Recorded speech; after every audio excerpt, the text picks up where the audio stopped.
અરવલ્લીના મેઘરજના રાંજેડી ગામમાંથી એક એવો કિસ્સો સામે આવ્યો છે જે સાંભળીને તમે પણ ચોંકી જશો। અહીં રહેતા એક નિવૃત્ત વિધવા શિક્ષિકા સાથે તેમના સગા ભાણેજે લાખોની છેતરપિંડી કરી છે। ભાણેજ નિખિલ હિમાંશુભાઈ ભાગોરાએ ગેમ રમવાના બહાને માસીનો મોબાઈલ ફોન માંગ્યો હતો, પણ કોને ખબર હતી ગેમ રમતા રમતા એ માસીના બેંક એકાઉન્ટ સાથે જ રમી જશે। નવી ટેકનોલોજીના જાણકાર આ ભાણેજે ફોન પે દ્વારા એક બે નહીં પણ પૂરા 85 ટ્રાન્ઝેક્શન કર્યા। તેણે શિક્ષિકાના SBI અને એક્સિસ બેંક એકાઉન્ટમાંથી 10,18,000 જેવી માતબર રકમ પોતાના ખાતામાં સેરવી લીધી। જ્યારે આ વાતની માસીને જાણ થઈ ત્યારે તેમને પહેલા સામાજિક રીતે ન્યાય માંગવાનો પ્રયત્ન કર્યો, પણ ત્યાંથી કોઈ રસ્તો ન નીકળતા આખરે તેમણે મેઘરજ પોલીસ સ્ટેશનમાં ફરિયાદ નોંધાવી છે। પોલીસે આરોપી નિખિલ સામે BNS અને IT એક્ટ હેઠળ ગુનો નોંધી કાયદેસરની કાર્યવાહી હાથ ધરી છે। આ કિસ્સો લાલ બત્તી સમાન છે કે ગમે તેટલા નજીકના સંબંધી હોય, તમારો મોબાઈલ અને બેંકની વિગતો આપતા પહેલા 100 વાર વિચારજો। મારા બેંકમાંથી ફ્રોડ થયું છે તે મારો ભાણિયો જ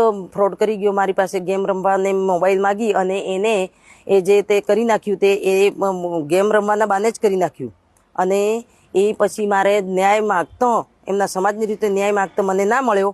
એના લીધે પછી મેં પોલીસ કેસ કર્યો। ઘરની વીજળી સ્વયં બનાવવા આજે સે સોલારનો સંપર્ક કરો।